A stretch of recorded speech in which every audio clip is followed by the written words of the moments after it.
السيد الأستاذ المستشار مرتضى منصور، انت طلعت في حلقة مع صديقك الصدوق الأستاذ وائل الإبراشي بتاريخ 16/4/2014.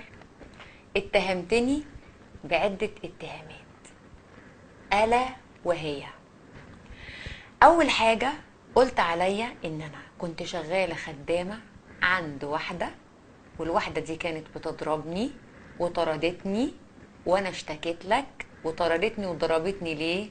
عشان أنا كنت بعاكس ابنها أحمد وهي اسمها أم أحمد. السؤال هنا، يا هل ترى مين اللي اشتكى وقال لك، أنا ولا أم أحمد؟ يا ام احمد حوش ابنك احمد وداريه من العين، العين لو صابت حجرايه تقسمها اتنين. ما علينا. تاني حاجة قلت عليا ان انا ست نحس، وان انا كنت شغالة في مصنع ومن نحسي المصنع قفل، وبعدين اشتغلت عند استاذ الدكتور توفيق عكاشة والقناة قفلت. طيب لما انا جيت اشتكيت لك من ام احمد، يا هل ترى اشتكيت لك المكتب؟ ولما جيت لك المكتب ما اتقفلش ليه؟ هو النحس جه عندك ووقف؟ وبعدين انت بتعرف عني ان انا شغاله في مصنع، وان انا عند توفيق عكاشه، وان انا ست اشتغلت عند ام احمد. ده انت بتبقني بقى، ده انت مهتم قوي باخباري. يا هل ترى ليه؟ بعد كده قلت ان انا هربت من اهلي. اذا كنت انا هربت من اهلي زي ما انت بتقول وهعديها لك، فانت يا راجل هربت من الحكومه يا بيه، يا مستشار، هربت من الحكومه يا بتاع القانون. واللي ملوش اهل الحكومه اهله. وبعدين عايزه اقول لك على حاجه، اذا كنت انت عندك سيديهات ليا او لغيري، فانا عندي موسوعات. واسال الشيخه سلمى النواف في الكويت، ما قالت لي على كل حاجه، وقالت لي ان الشيخ والامراء كانوا مبسوطين منك قوي هناك، كانوا مبسوطين قوي. يا خربوس انت طلعت شقي قوي. يا بيه الحاجات اللي انت بتطلبها مني دي عيب وحرام. بس يا واد اختشي تلم يا ولا. حاجه تانية بقى، انت قلت ان انت هتقفل لي القناه.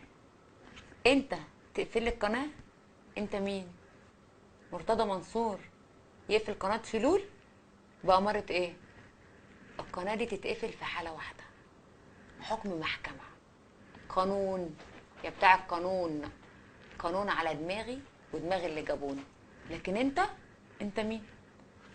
هو انت بقى فاكرني ان انا كنت محاميه لواحد سرق ونهب فلوس الغلابه الله يرحمه الريان؟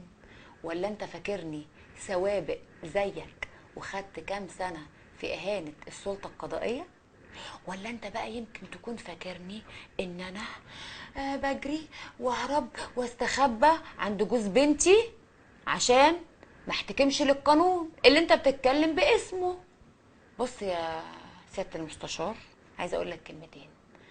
اول حاجه تبعد قلاطيشك عني اللي بيهددوني كل شويه، لان انا لو حصل لي حاجه هتبقى في وشك. دي اول حاجه.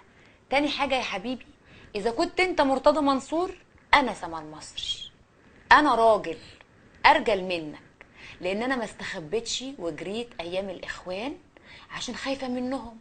انا وقفت في وشهم اجدع منك، وانت وغيرك مش هتقدر عليا. عارف ليه؟ علشان انا ست كده اهو. وبعدين يا راجل انت طالع تتهمني بكل التهم دي مع وائل الابراشي في نفس اليوم اللي انت طلبت فيه من اعوانك يروحوا لك تحت البيت. قال ايه؟ انسحب من الانتخابات بتاعت الرئاسة عشان تفضل رئاسة النادي. يا سلام. وانت في الحقيقة يا عيني عملت كده عشان ايه؟ مش عارف تلم باقي التوكيلات. يا راجل عيب، يا راجل اختشي. ده انا اللي اسمي مرشحتش نفسي في الانتخابات، جالي توكيلات من غير ما اطلب، من القليوبيه، من صاحبك المحامي اللي هناك. ها، عايز اقول لك على كلمتين. عامل راجل وجامد قوي يا مرتضى يا منصور، اطلع ناظرني على الهوا في القناه اللي انت تحبها في الوقت اللي انت تحبه، وساعتها انا هعرف ارد عليك.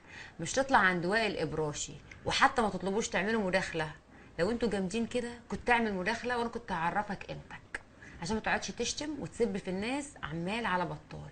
انت تروح تتشطر على واحد عنده حاجه خايف منها. انا ست ما عنديش حاجه خايف منها. عايزه اقول لك على حاجه مهمه جدا. اذا كنت انت رميت عليا كلام ورميت باله وقلت ان انا كنت شغاله عند ام احمد خدامه، على فكره دي مش اهانه للخدامين. احنا كلنا خدامين اكل عيشنا، وانا لو اشتغلت خدامه مش هنكر ان انا كنت شغلت خدامه. بس انا عايزه اقول لك على حاجه. انت قلت ان انا كنت شغاله عند ام احمد، انت نسيت تقول حاجه مهمه جدا. انا كنت شغاله عند واحده تانية بقى وفاتتك. عارف مين؟